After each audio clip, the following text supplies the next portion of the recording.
Blessed day to each and everyone. At muli po ay narito tayo sa ating Selah 40-day prayer and fasting.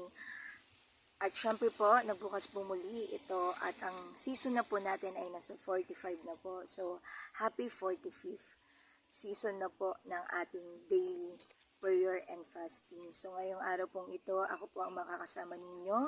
Ako po si Sister Glenda from CLF Nabotas. Inaayahan ko po ang lahat na bago po tayo magpatuloy sa ating devotion, ay tayo po muna ay manalangin. Pikit po natin ang ating mga mata at damhin natin ang presensya ng Lord sa mga oras na ito. Panginoon, maraming salamat po muli sa pagkakataon, Panginoon, na makaparinig kami ng iyong mga salita, Panginoon. Sa pagkakataong ito, Panginoon, patuloy niyo pong buksan ang aming mga puso't isipan, Panginoon. Even our spirit, Lord God, ay dinadalangin namin mabusog sa bawat salita na maririnig namin, Panginoon. Lord, tulungan niyo po ang bawat isa, Panginoon, na maging bitamina ng aming espiritu, ang iyong salita. Naisip ka pa po namin, Panginoon, hindi lamang sa gawain ito, Panginoon, kundi sa araw-araw ng aming pamumuhay, Lord God, ay patuloy kang mag-glorify sa amin. Lord, tulungan niyo po ako na magbabahagi ng iyong salita. Huwag niyo pong hayaan, Panginoon, na ang kaalaman ko, ang lakas ko, Panginoon, ang may hayag, kundi ikaw lamang, Panginoon, ang iyong wisdom, Lord God, ang confidence na nagmumula sa iyo, Panginoon, ng patuloy na aking maranasan, Panginoon, at patuloy rin na maihayag ko, Panginoon, kung gaano kakabuting Diyos, mapagmahal at tapat na Diyos sa bawat isa sa amin. Lord God, tulungan niyo po kami, Panginoon, na maintindihan namin ng maayos ang bawat salita, Panginoon, na maririnig namin sa oras nito. Thank you, Lord God, for everything kayo na pong bahala sa amin. In Jesus' mighty name we pray. Amen. Muli po tayo ay nasa ika-45 na po ng ating CLF 40-day prayer and fasting. At meron po tayong tema na pag-uusapan sa oras na ito. Ito po ay ang the things that I do to step into and claim victory over the evil schemes of the enemy. So yun po yung pag-uusapan natin. So muli, ako po si Sister Glenda na makakasama niyo sa mga oras na ito. So first, ang pag-uusapan daw po natin o ang pag-uusapan natin ngayon ay ng mga step na ginagawa natin para tayo ay magtagumpay laban sa ginagawa ng kaaway sa ating buhay. Ayan. So, hindi lang sa sarili natin, kundi na rin sa ating pamilya. So, i-share ko po sa inyo kung bakit hanggang ngayon ay nananatili pa rin ako sa presensya ni Panginoon, nananatili pa rin ako sa paglilingkod ng Panginoon. So, these are the steps na i-share ko po sa inyo. So, unang-una po, naniniwala po ba kayo? Alam ko naniniwala kayo dahil ito po ay nakasulat sa Biblia na ang kasalanan po ay namamana. Yes po, namamana po yan kung ang ating ancestors ay sumamba po sa mga Diyos-Diyosan, sila po ay nag-commit ng mga bagay na hindi gusto ng Panginoon, ay ang susunod na generation po ay magkakaroon din po ng punishment or kumbaga tinatawag po natin na mga bagay po na hindi kaaya-ayang resulta mula po doon sa ginawa ng ating mga ninuno. So, first step na pwede po natin gawin to stop those things, ng mga punishment or consequences na nangyayari sa buhay natin. Akala natin, wala tayong ginawang masama, bakit ganito, bakit hindi pa rin okay nung family namin, nung daloy ng blessing sa amin, bakit, anong nangyari? It is because sometimes nung mga kasalanan na nagawa or nakumit ng ating mga ninuno, ay patuloy pa rin na pinangahawakan ng kaaway sa atin, kung kaya't hindi matuloy-tuloy, may hindrance pa rin sa pagpapala ng Panginoon. Pero, once this step ginawa po ninyo, tiyak, nadadaloy po ang pagpapala ng Panginoon at tayo ay magtatagumpay laban sa ginagawa ng kaaway sa ating buhay. Unang-una po yan ay ang pagkilala sa ating Panginoong Hesus. Pagkilala na siya ang Diyos, siya ang Savior natin, na siyang tangi lamang na makakapagligtas at magpapala sa ating buhay. Unang-una po yan, By that po, masisira, mawawasak na yung mga eskema ng mga kaaway na yan, na patuloy niyang pinangawakan na, ayan, nung ninuno mo, ganito, sumamba ng kulam, ng curse, gumamit ng kung ano-ano mga bagay na laban sa Panginoon. Yun yung mga pinangahawakan sa atin. Di ba uso po dati ng mga anting-anting, ng mga inaalay noon, ng mga talagang mga lola-lolo, may binibigay pa na pamana, na nagiging sandata ng kaaway laban sa atin upang hindi tayo magtagumpay sa buhay. And by that, sa pagkilala mo sa Panginoon, nawawasak yung mga bagay na iyan. Tiyakin lamang po natin na buong puso natin na tinatanggap ang ating Panginoon at sinusunod sa ating buhay. So that is the first step na kailangan natin gawin upang magtagumpay laban sa kaaway. Kundi ang kilalanin ang Panginoon, nag-iisang Diyos na si Jesucristo sa ating buhay. Sabi nga po sa John 14:6, He is the way, Jesus is the way, the truth, and the life, and no one comes to the Father except through Him, through Jesus Christ. So para tayo ay maligtas, para tayo ay makaka-communicate sa ating Panginoong nasa langit, ang ating Ama, upang tayo ay lahat tayo, buong pamilya natin ay maligtas, is to believe God. Diba? Walang sino man dito sa mundong ito, nakasulat din po sa Bible, walang sino man o walang anumang pangalan ang makapagliligtas sa atin, kundi ang pangalan lamang ng ating Panginoong Jesus.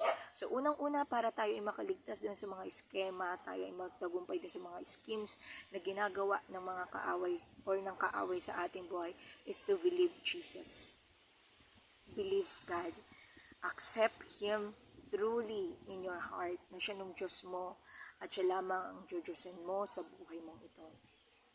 Second thing is, aside from believing Him, following God, and faithfully walking to God, of course, patuloy nating aralin yung kanyang mga salita, di ba? Malinaw po na nakasulat din sa Biblia na dapat tayo ay binubulay-bulay natin ang salita ng Panginoon upang matupad natin ang nakasulat doon. By that, may promise ang Panginoon, magiging maunlad tayo. Mawawalang bisa na ginagawa ng kaaway na tayo maghirap, na tayo pagsamantalahan, na tayo ay bugbugin sa mga maraming pagsubok, maraming paghihirap na ginagawa niya sa atin. Sabi doon, kapag tayo patuloy na sumusunod, binubulay-bulay natin, ginaganap natin ang salita ng Panginoon, there's no room for that thing na tayo ay magkaroon ng problema talagang sobrang-sobra na hindi natin, feeling natin na ay wala na pag-asa.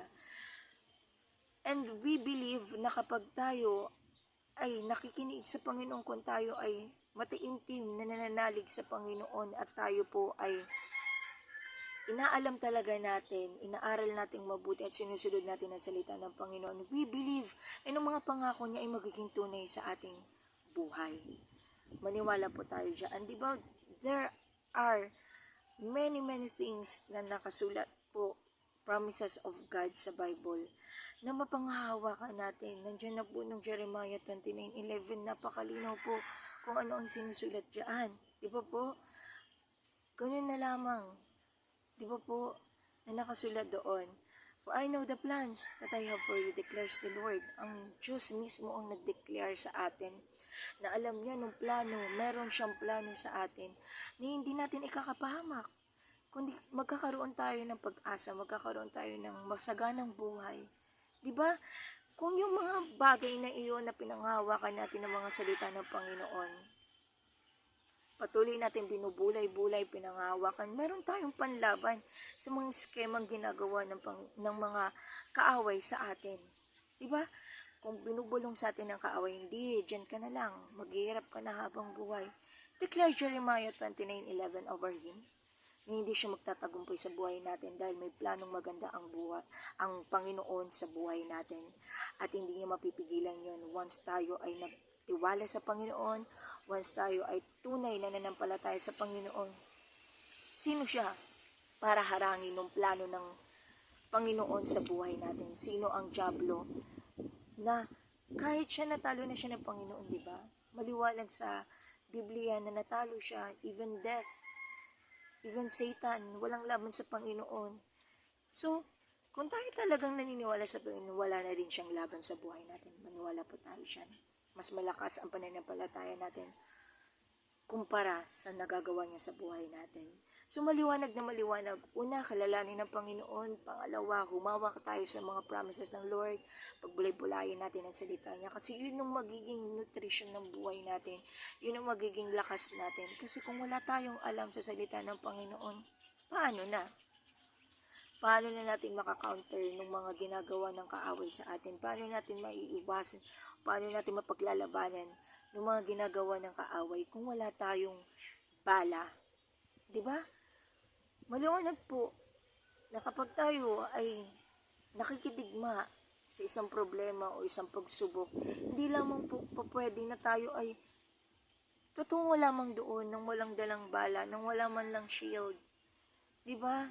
Kaya nga po meron tayong mga armor of God na kailangan nating suotin. Nandun na ang salita ng Panginoon, malinaw po doon na yung bagay na iyon, ng salita ng Panginoon, ang siya makapagbibigay sa atin ng proteksyon ng lakas upang patuloy tayo na magwagi sa ginagawa ng kaaway sa buhay natin. And the step 3 na maliwanag po, of course, nandiyan na po, alam na natin ng mga promises ng Lord. Nandiyan na po noong maraming promises na ginagawa ng Panginoon at patuloy niya pang ginagawa sa buhay natin. Siyempre, isipin din natin ang Matthew 6:33. Unahin natin ang Panginoon. Alam na natin ng mga gusto niya, alam na din natin ng mga ayaw niya, alam na natin ng mga word ng God. So, anong gagawin natin? So, i-prioritize natin ang Panginoon sa buhay natin. Unahin natin ang Panginoon. Alam niyo po mga kapatid, ilang beses nang pinatunayan ng Panginoon sa buhay kong ito. Noong Matthew 6:33, ang dami-daming bagay na nangyari sa buhay ko na talagang pinagkatiwala ko sa Panginoon. Ang ginawa ko, inuna ko ang Panginoon at wala. Makikita mo na lang talaga na, wow, amazing ang Lord. Sobrang galing ng Panginoon sa buhay natin. Hindi natin talaga mapapantayan kung ano ang kayang gawin ng Panginoon sa buhay natin. Sobrang lawak ng kanyang pagmamahal at pagiging tapat sa buhay natin.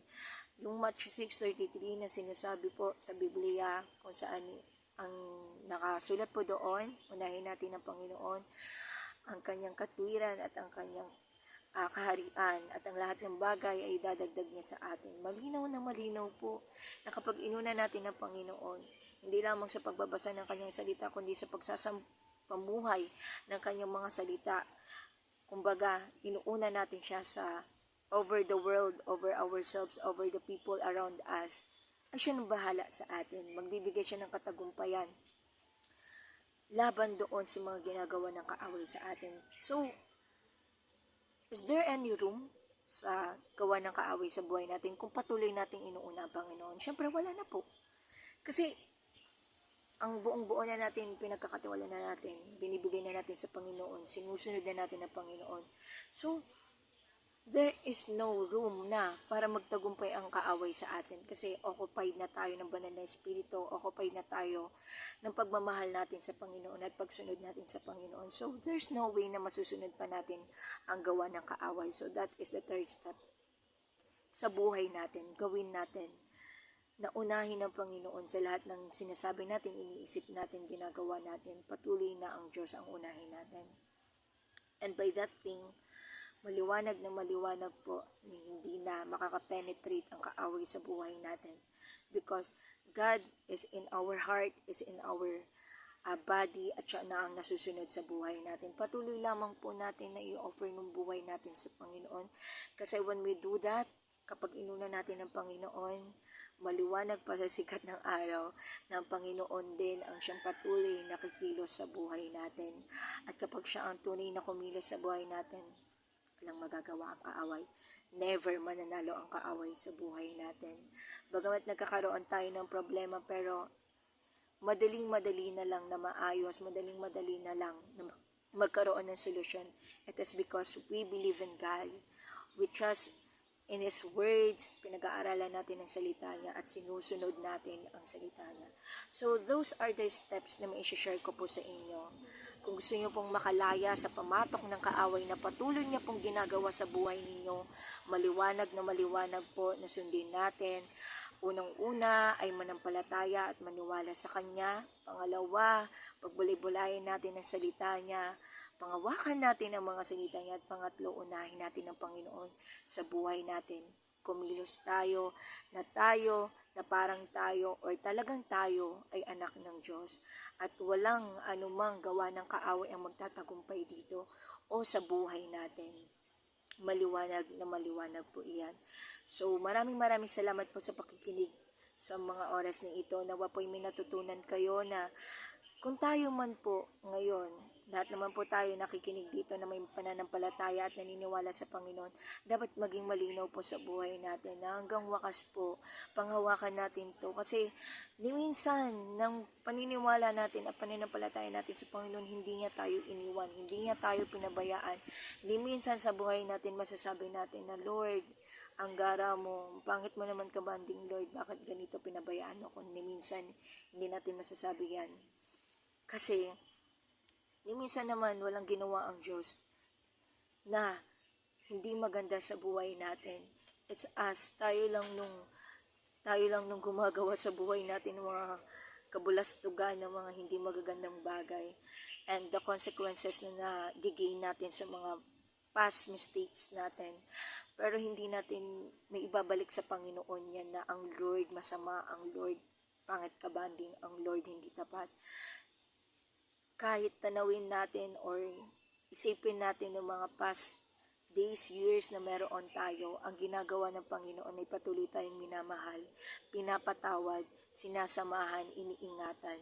So wala tayong masusumbat sa Panginoon na hindi siya naging mabuting Diyos sa atin. So patuloy lamang po tayo na panghawakan natin na ang Diyos natin ay dakila at tapat at tunay na mapagmahal sa bawat isa sa amin.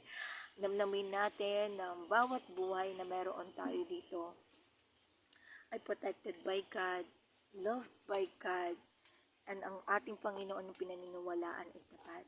Hindi lamang po sa buhay natin, kundi sa buong mahal natin sa buhay. Lagi rin po natin panghahawakan na ang Diyos hindi madamot. Kung tayo nga na nakakilala sa Kanya ay freely nare-receive natin ang kabutihang handog ng Panginoon. Naway patuloy rin natin itong i-share sa iba pa nating pamilya, sa ating mga kakilala, sa ating mga kaibigan. Kasi po kapag ginawa natin yan, makikita sa buhay natin na tunay na naging mabuti ang Panginoon. Sila rin po, they are willingly na mananampalataya sa Diyos na ating pinanampalatayaan. So maraming salamat po muli sa pakikinig sa atin sa mga oras na ito. Patuloy ko pong hinihiling na kapit lang po tayo sa Panginoon. Kapit na tayo po ay mahal ng Diyos at hindi niya tayo pababayaan. Yan lamang po sa mga oras nito. Nawa po may natutunan po tayo sa ating devotion for this day. At patuloy po tayo manalangin. Ipikit po natin ang ating mga mata. Pasalamatan ng Panginoon sa pagiging tapat niya sa buhay natin ito. O Lord God, we thank you Lord Jesus, we thank you Holy Spirit, we thank you Father for being faithful to everybody, Lord God. Lord, maraming salamat bagamat kami nagkasala at patuloy na nagkakasala, Panginoon. Nariyan kang tapat na kami pinapatawad at pinagpapala sa araw-araw. Lord, salamat po sa pagpapalang ibinibigay niyo po sa amin. Salamat rin po sa pagpapalakas sa amin, sa pagbibigay katuparan, Panginoon, sa aming panalangin, Panginoon, na kami palakasin mo, na kami gabayan mo, and through, Lord Jesus, trials na pinapahintulutan mo, patuloy kaming lumalakas at patuloy kaming grounded, Panginoon, sa iyong salita at patuloy na nananampalataya na kami sinasamahan mo, Panginoon, no matter what, Panginoon, ang nangyayari sa buhay namin ito. Lord, salamat sa pagmamahal mo, walang humpay na pasasalamat sa pangalan mo, Jesus, dahil tunay kang naging tapat sa aming Panginoon. And we're sorry right now, Lord God, kung nakikita mo kami, Panginoon, na napanghihinaan ng loob, Panginoon, sa ginagawa ng kaaway, Panginoon. Tulungan mo kami, Panginoon, na maging malakas muli ang aming mga puso't damdamin, Panginoon, at patuloy na mag-ignite, Panginoon, ang pananampalataya namin, Panginoon. Bring, Lord Jesus, your Holy Spirit, Panginoon, na patuloy nga na kumilos sa buhay namin, Panginoon. Na hindi kami, Panginoon, na masunod, kundi ang banal mong Espiritu sa buhay namin, Panginoon. At hindi kami magkaroon ng panghihina, Panginoon, na nararanasan namin, Panginoon, because of what we think, Panginoon, Sa nararanasan namin ito, Panginoon, tulungan mo kami, Panginoon, na ikaw pa rin po ang mapapurihan namin, mag-glorify namin, Panginoon. Lord, tulungan niyo po ang bawat isa sa amin na buong puso namin, Panginoon, na manampalataya pa rin sa iyo, maniwala pa rin sa iyo. Buong buhay namin ay maialay namin, mainam sa iyo, Panginoon, at mapapurihan at mapangiti ka po namin. Lord, right now, Lord God, dinideclare namin ang kapahingahan na nagmumula sa iyo, dinideclare namin ang katagumpayan na nagmumula sa iyo, dinideclare and claiming namin, Panginoon, ang kagalingan na nagmumula sa iyo, at ang pagpapala na tanging sa iyo lamang namin makukuha, na tanging sa iyo lamang namin ma-acquire, Lord God. We thank you for everything, Lord God. Maraming salamat sa pagmamahal mo. Maraming salamat, Panginoon, sa pagpapaalala, Panginoon, na kami kamahal-mahal at minamahal mo ng tunay. We thank you, Lord. We thank you for everything, Lord Jesus. We thank you. In Jesus' mighty name we pray.